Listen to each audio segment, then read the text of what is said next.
Hi guys and welcome to Crazy Pepper Revenge. This channel is all about crazy true stories, stuff that happens in real life when things get a little bit messy, people dealing with drama, cheating, lies, breakups, and even revenge. Some stories are wild, some are emotional, but all of them will keep you watching. If you like real talk and real situations, you're in the right place. Don't forget to hit that subscribe button and stick around. This is Crazy Pepper Revenge, where the stories get spicy.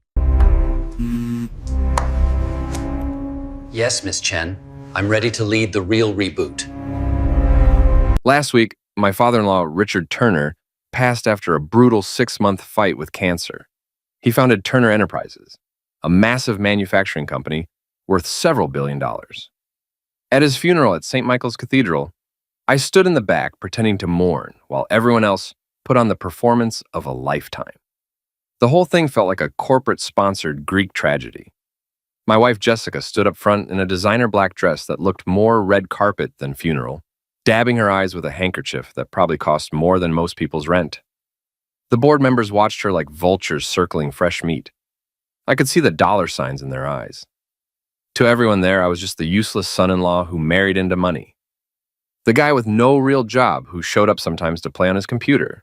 I'd overheard that exact phrase at least a dozen times over 3 years, usually from board members who couldn't balance their own checkbooks.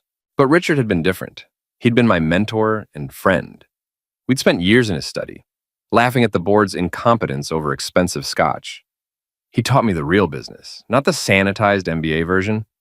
Late nights with factory managers, learning how things actually worked, understanding that knowing every employee's name mattered more than knowing stock prices. The funeral was packed with people who'd never liked Richard but loved his money. Chairman David Sterling kept adjusting his tie and exchanging meaningful glances with the other board members. Kyle Harrison, whose personality could best be described as wet cardboard, was practically salivating. He was probably already mentally redecorating Richard's corner office. Margaret Foster, the CFO who actually knew what she was doing, looked uncomfortable, and Tom Williams was definitely asleep in the third row. Behind me, someone from HR whispered, "I heard he doesn't even have a real position at the company." I recognized the voice. She'd once asked me if I was Jessica's personal assistant at a Christmas party. I told her I was more of a professional disappointment, which she found hilarious until she realized I wasn't joking. 3 weeks before he died, Richard had called me into his study. He was thin from chemo, but sharp as ever. "I'm dying," he said casually, like commenting on the weather. "Doctors give me a month, maybe 2. I'll be damned if I let those parasites tear apart everything I built." He poured us whiskey and slid a folder across his desk. Inside were share transfer documents. He was giving me 71% controlling interest in Turner Enterprises. We signed them that day with his attorney, my lawyer Sarah Rodriguez, and a notary named Barbara, who ran a small office in the suburbs and had no idea she was witnessing corporate nuclear war. "Never tell Jessica," he warned me. "She'll turn it into a social media caption. CEO Life chose me with 20 hashtags. We both laughed. "She's my daughter and I love her, but Lucas, she doesn't understand what it takes to run a company. She understands optics and branding, and she thinks business is a photo shoot." He wasn't wrong. Jessica had already started a Pinterest board called CEO Aesthetic before Richard was even buried. I'd seen it one night when she left her laptop open. Pages of power suits, minimalist office designs, and motivational quotes. "The future is female," next to "disrupt or die," next to "boss babe energy." It was every corporate cliche thrown in a blender. The funeral wrapped up and everyone moved to the Montgomery estate for the reception. Rich people eating expensive cheese and pretending to be sad. I straightened my tie and whispered to myself, "Rest easy, Richard. This circus is about to get interesting." A week later, Jessica strutted into her new office, Richard's old office. She threw a party that night to celebrate her appointment. The penthouse ballroom had been transformed into nouveau riche desperation. There were ice sculptures of the company logo melting under hot lights, an actual champagne fountain, like it was 1990, and a string quartet that nobody listened to. The board members gathered around Jessica, toasting bold leadership and a new era. David Sterling was holding court by the bar, explaining how he'd always known Jessica had the vision to lead.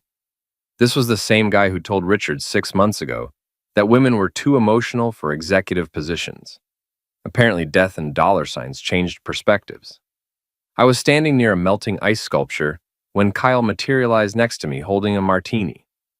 Hell of a night, isn't it? He said too loudly, gin on his breath. Elena really knocked it out of the park. Very her, I said, watching a waiter try to mop up champagne spillage. He patted my back with patronizing sympathy. Tough luck, huh? From CEO's son-in-law to whatever it is you do here. He laughed at his own joke. Several other board members nearby pretended not to eavesdrop while absolutely eavesdropping.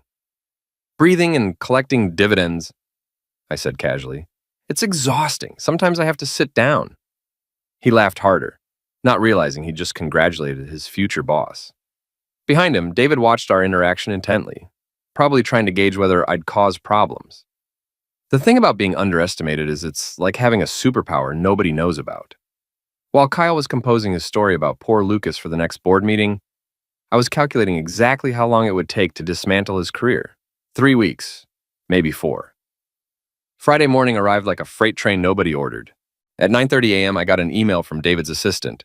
Your presence is requested in conference room A, the big intimidation chamber with floor-to-ceiling windows and a table you could land aircraft on. 6 board members sat around that massive table. David at the head, naturally. Kyle to his right, wearing a smile he'd practiced in the mirror. Tom, half asleep. 3 others whose names I couldn't remember. One guy with a comb-over was frantically taking notes on an iPad, even though nobody had said anything yet. Lucas, David began dramatically, thank you for joining us. I'm sure you're wondering why we've called you here. I wasn't wondering. I'd known since Tuesday when I overheard Kyle on the phone talking about clearing out dead weight and optimizing personnel allocation. But I nodded anyway. We've been reviewing our organizational structure, David continued, reading from a prepared statement. In light of recent leadership changes, we've decided to make adjustments to better align our resources with strategic objectives. Corporate speak. Beautiful, meaningless buzzwords strung together into technically sentences. Kyle couldn't contain himself. What David is trying to say is we've decided to terminate your position effective immediately. The room went quiet except for comb-over guy's stylus scratching. Margaret stared at her hands. Tom had actually woken up. Just like that? I asked, keeping my voice curious. Yes, David said with satisfaction. We believe this is in the company's best interest. You'll receive 2 months severance and a positive reference. I smiled and confusion crept into their expressions. Perfect. I was worried you'd make it awkward. Kyle's smile flickered. Awkward? Yeah, like you'd want an emotional conversation. Or I'd have to sit through HR exit interviews. This is much cleaner. I appreciate the efficiency. They'd expected begging, panic, maybe tears. The whole firing ritual depended on the sufferer playing their role correctly. Instead, I was acting like they'd told me I won the lottery. You're taking this well, David managed. Why wouldn't I said, gathering my things. It's just business, right? Nothing personal. Companies evolve. People move on. Circle of corporate life. I walked to the door and turned back. Gentlemen, it's been educational. I've learned so much about corporate governance and the creative limits of expense account fraud. Margaret actually choked on air at that. Back home, I opened the safe hidden behind a terrible abstract painting Jessica had bought for $5,000. Inside was the document that would turn Turner Enterprises upside down. The share transfer agreement, notarized and legal, giving me 71% controlling interest. I texted Sarah Rodriguez a photo. They fired me today. How's our position? Her response came in 30 seconds. Legally ironclad. I've had 3 firms review it. Sit tight and let them dig their own graves. Also, congrats on the termination. That's actually hilarious timing. So I sat tight. The board popped champagne, reshuffled positions, and spread rumors that I was emotionally unstable. By Monday afternoon, the rumors had evolved. According to the break room gossip chain, I'd apparently had a screaming match with Jessica, didn't happen, thrown a laptop at Kyle, tempting but no, been caught day drinking, the coffee wasn't that bad, and was possibly joining a competitor out of spite. My favorite was that I'd been having an affair with someone from HR. The woman was married with 3 kids and spent lunch breaks doing CrossFit. Not exactly affair material, and I wasn't a complete dirtbag. Jessica called once on Thursday evening. People are talking, she said without preamble. They're saying you're unstable. Lucas, you're making me look bad. I almost laughed. Elena, I got fired from a job that barely existed. If that makes you look bad, maybe the problem isn't me. She hung up without saying goodbye. Meanwhile, Sarah kept me updated. Saturday afternoon. Board meeting minutes just leaked to me. They're planning to sell two subsidiaries, Anderson Manufacturing and that AI startup you acquired. They're calling it strategic divestment to maximize shareholder value. I was grilling steaks on my balcony when that message came through. I actually laughed hard enough that my neighbor Josh looked over with concern. "You good, man?" "Never better," I replied, raising my beer. "Just watching some people make really bad decisions from a safe distance."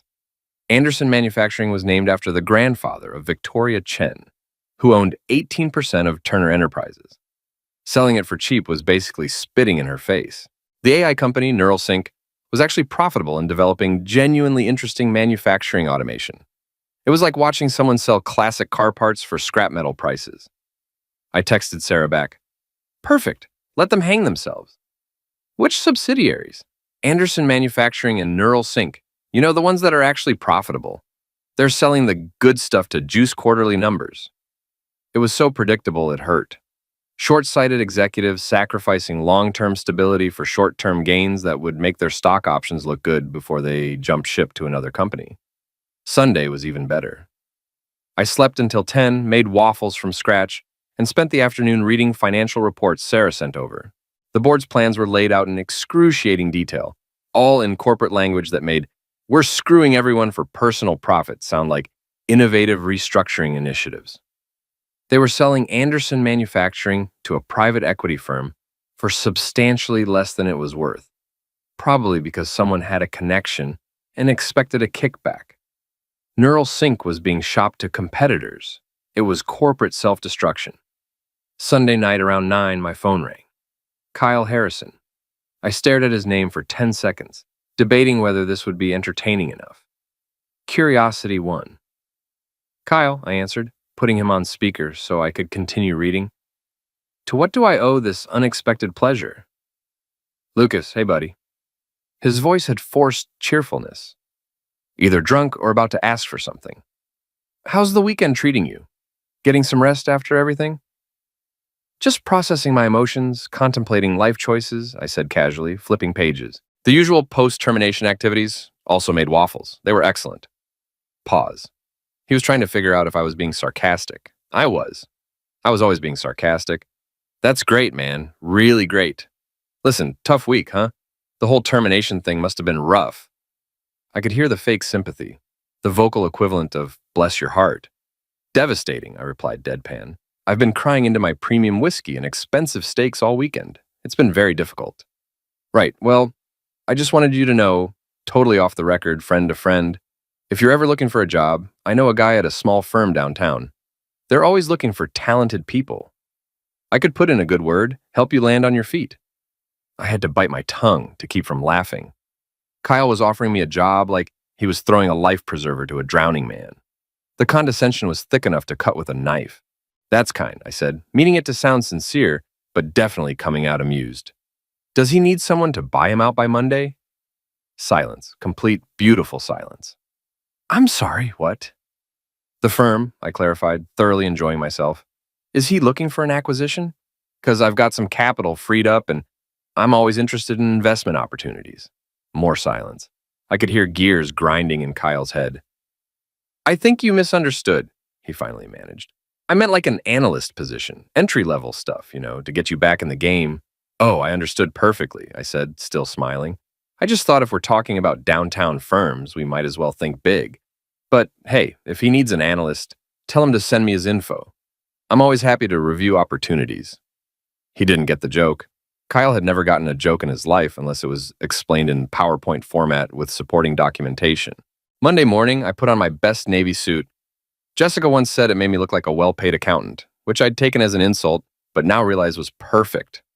Accountants were underestimated, overlooked. The kind of people who quietly kept track of where all the bodies were buried. I paired it with a white shirt, a burgundy tie Richard had given me 2 Christmases ago, and cufflinks that had belonged to his father. I wanted him there with me in spirit when I walked into that boardroom and burned everything down. Security stopped me at the building. Dave, my buddy from the front desk, wasn't there. Instead, it was Marcus, the weekend guy who looked like he'd played linebacker and took his intimidation job very seriously. "Sir, you'll need an escort." The escort was Janet from HR, who'd processed my termination paperwork with the emotional investment of someone filing a TPS report. She looked like she'd rather be on fire as she led me to the elevator. We rode up in silence, her clutching her tablet like a shield, me humming the theme from The Good, the Bad, and the Ugly. Because if you're going to have a showdown, you need the right soundtrack. This is highly irregular, Janet finally said as we approached the 32nd floor. Janet, I appreciate that, I said sincerely. I know this isn't in your job description. For what it's worth, you've always been professional. She glanced at me surprised. Are you about to do something crazy? Define crazy, I said as the elevator opened.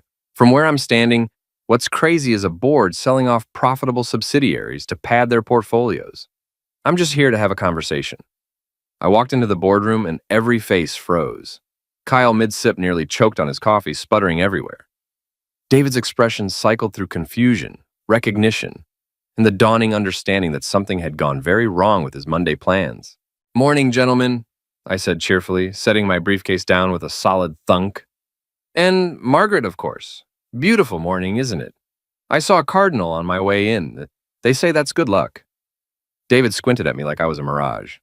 You don't work here anymore. True, I replied, pulling out a chair directly across from him. Very true, David. You fired me on Friday, I remember it clearly. Very dramatic, though Gerald falling asleep halfway through undercut the gravitas. Tom, who had been dozing, jerked awake. What? I wasn't... But here's the thing, I continued, opening my briefcase with casual confidence. While I don't work here anymore, I own here. And that makes meetings complicated. I dropped the folder on the table, right in the center where everyone could see it. Transfer of controlling interest, Turner Enterprises, Inc. Kyle reached for it first, hands shaking. I watched his face journey through confidence, concern, horror, and complete devastation. This can't be real, he whispered, but his voice cracked. You expect us to believe, he started, voice climbing in pitch, that Richard Turner would hand over controlling interest to you? To his son-in-law who doesn't even have a real job? To someone who couldn't even hold down a basic analyst position?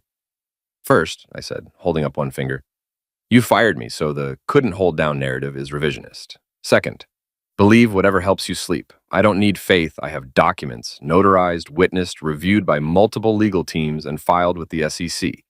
Legal documents don't care about your feelings. David found his voice, strangled. This could destabilize the entire company. Our shareholders, our investors, market confidence. No, gentlemen, I interrupted, unable to keep the grin off my face. You already did that. You've been doing it for years. I'm here to fix it. Margaret actually snorted, quickly covering it with a cough when David shot her a death glare. I made a mental note to keep Margaret around. My phone buzzed loudly on the table. Perfect timing. I glanced at the screen. Anderson Holdings. The universe had a sense of humor. I answered and put it on speaker, setting the phone in the middle of the table. Lucas Ward speaking. Mr. Ward, this is Victoria Chen from Chen Holdings. Her voice came through crystal clear, all business and sharp edges. Victoria was a legend in investment. She'd made her first billion by age 35. Richard had respected the hell out of her. I'm calling regarding the news about Turner Enterprises' ownership structure. We need to schedule a meeting, today, if possible. I could see David's face losing color, draining from angry red to pale gray. Of course, Ms. Chen, I said professionally, making sure everyone heard every word. I'm actually in a board meeting right now discussing the transition. How does 2 o'clock work? I can meet at your offices or we can do a video call. 2 o'clock is perfect. My offices. And Mr. Ward, bring your attorney and your CFO. We have a lot to discuss regarding the current board's recent decisions. Absolutely. I'll have Sarah Rodriguez with me, my attorney. And I'll bring Margaret Foster as well, assuming she's willing to step into the CFO role officially. I glanced at Margaret, who looked like someone told her she'd won the lottery and been drafted simultaneously. Excellent, Victoria said. I look forward to working with leadership that actually understands fiduciary responsibility. The line went dead. That last comment hung in the air like a grenade with its pin pulled. The silence was deafening. Did she just... One of the nameless board members started. Imply you've been failing your legal obligations to shareholders? I finished. Yeah, she did. Victoria's not known for subtlety. Kyle looked like someone told him Santa wasn't real. The Easter Bunny was a lie. and his childhood dog went to a farm where they made hot dogs. His worldview was crumbling in real time. "This is insane," he whispered, no fight left in his voice. "You can't just walk in here and take over the company." "That I legally own 71% of," I suggested. "I think you'll find I can. It's what majority shareholders do, right between attend meetings and fire incompetent board members." Tom suddenly piped up from his corner. "I think I'm going to retire. My wife's been wanting to travel. This seems like a good time." "Tom, you can't just—" David started. "I absolutely can," Tom interrupted, standing with more energy than I'd seen in 3 years. "I'm 72, I've got more money than I can spend, and I don't need this stress. Lucas, it's been interesting. Good luck. Victoria Chen doesn't suffer fools, so clean house before that meeting." He nodded respectfully and walked out, leaving his portfolio and coffee mug behind. The remaining board members looked at each other, reality sinking in. They'd fired the majority shareholder, sold off valuable assets without his approval, and now the company's largest external investor wanted to discuss their recent decisions, which was corporate speak for "explain why you're all idiots before we pull our money." "Gentlemen," I said, standing and buttoning my jacket, "I think we all need to take a breath and reconvene. I have a meeting at 2, which gives us 4 hours to figure out how we're going to explain to Victoria Chen why you were trying to sell Anderson Manufacturing, which is named after her grandfather, to a private equity firm for 30% below market value. Margaret, can you pull together all financial data on that proposed sale? I want every number." Margaret nodded, already pulling out her laptop. "I'll have it ready within the hour. For what it's worth, I voted against that sale. It's in the minutes." "I know," I said, giving her a genuine smile. "I read them. That's why you still have a job." Kyle finally found his voice, weak and defeated. "You're really going to do this? Just take over?" "Kyle," I said, pausing at the door. "I already did." At 2 o'clock sharp, I walked into Victoria Chen's offices on the 47th floor of Willis Tower, flanked by Sarah Rodriguez in a charcoal suit that probably cost more than a car, and Margaret, who looked like she'd mainlined an entire pot of coffee. Victoria's office was what you'd expect from someone who made billions. Floor-to-ceiling windows with views that made you feel like you were floating, furniture that was minimalist and obscenely expensive, and 0 personal touches. One black and white photograph sat on her desk of an older man, her grandfather, who'd founded Anderson Manufacturing. Victoria stood by the window, silhouetted against the skyline. She turned as we entered. "Mr. Ward," she said, extending her hand with a firm grip. "Miss Rodriguez, Miss Foster, please sit." We settled into leather chairs and around a glass table, so clean I could see my reflection. "We don't support chaos," Victoria said bluntly, getting straight to the point. "Chen Holdings has 18% of Turner Enterprises, making us your largest external investor. When Richard was alive, we had confidence. When Jessica took over, we had concerns. Now you're telling me you've been the majority shareholder this entire time. I need to understand what that means for our investment." "Good," I replied, matching her directness. "Because I only cause chaos when necessary, and right now it's very necessary. The board's been running Turner Enterprises like a personal ATM for years. They were about to sell your grandfather's company to a private equity vulture for pennies on the dollar." Victoria watched me carefully, assessing whether I was another corporate parasite or someone who actually cared. "Here's what I want to do," I said, pulling out Margaret's folder. "Cost freezes on all executive compensation until we stabilize. Full audit of every department to identify where we're hemorrhaging money and talent. Leadership cleanup. Anyone who can't justify their position gets voted out. And investor transparency. You get monthly reports on everything, not the sanitized BS David's been feeding you." Victoria took the folder and read through it with speed and focus. Minutes passed in silence, except for pages turning and the distant hum of the city below. My phone buzzed. Sarah's personal cell, which she only used for emergencies. I excused myself and checked the message. "They're trying to claim Richard was mentally unfit when he signed. David's hired some hotshot firm to challenge the share transfer, filing in court tomorrow morning." I almost laughed. Of course they were. Their response to losing wasn't accepting defeat gracefully, but burning everything down on their way out. I typed back, "Send them Richard's medical clearance from 3 weeks before he signed. And Sarah, include a Sudoku puzzle. Tell them Richard completed it the same day he signed the transfer. Expert level in under 8 minutes. For irony." Sarah's response, "You're my favorite client. I'm billing them for the puzzle. Victoria looked up, catching my smile. Good news? The opposite, I said. The board's trying to challenge the share transfer by claiming Richard wasn't mentally competent, filing in court tomorrow. I expected concern. Instead, Victoria smiled. Not the professional one, but something almost predatory. If your shares stand, we'll back you.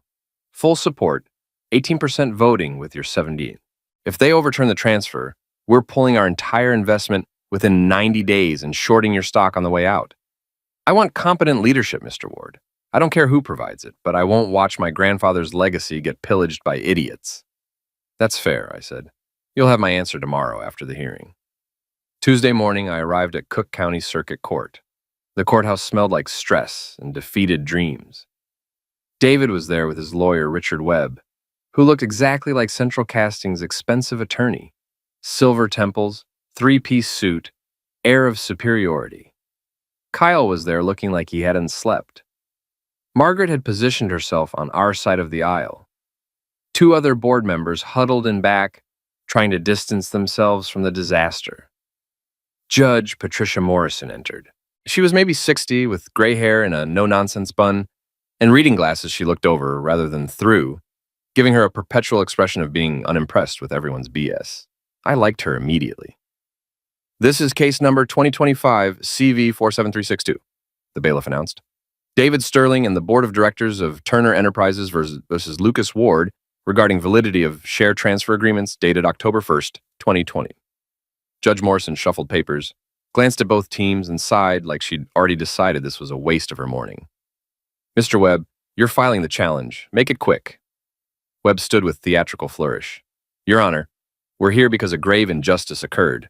Richard Turner was manipulated in his final days by his son-in-law into signing away controlling interest in a multi-billion-dollar corporation. Mr.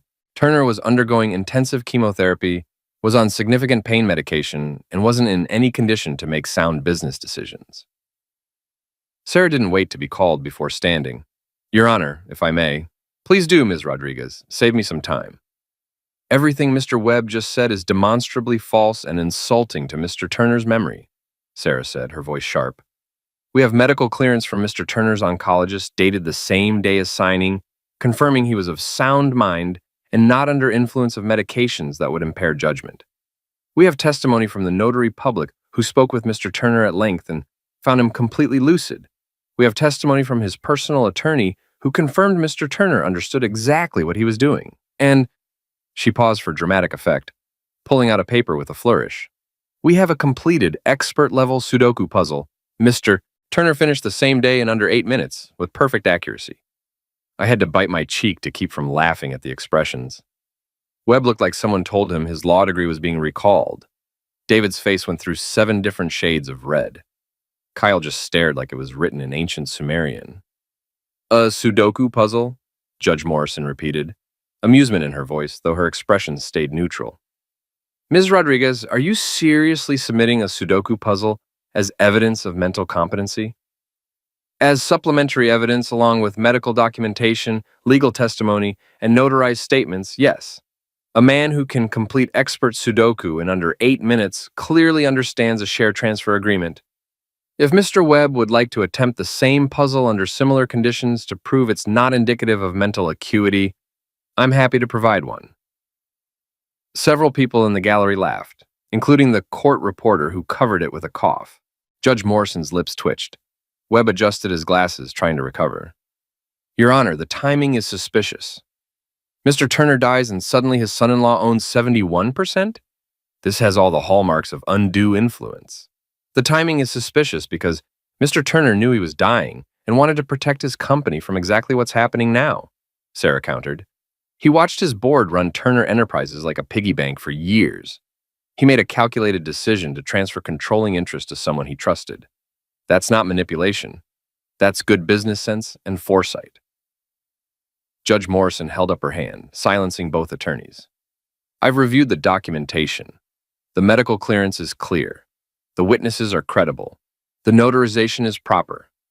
Mr. Webb, unless you have actual evidence of coercion or mental incompetence beyond speculation and convenient timing, this transfer stands. She banged her gavel. Motion denied. The share transfer is legally valid and binding. By 11 a.m. Tuesday, I reconvened the board in the same conference room where they'd fired me exactly 4 days earlier. Except this time I sat at the head of the table, in Richard's old seat, watching every board member file in looking like they were attending their own funeral. Kyle, I said conversationally, your resignation is effective immediately. Don't forget your mug. I gestured to the world's best executive mug sitting in front of his seat, the one he'd bought himself because apparently nobody else would give him that award. He opened his mouth, closed it, opened it again like a fish out of water.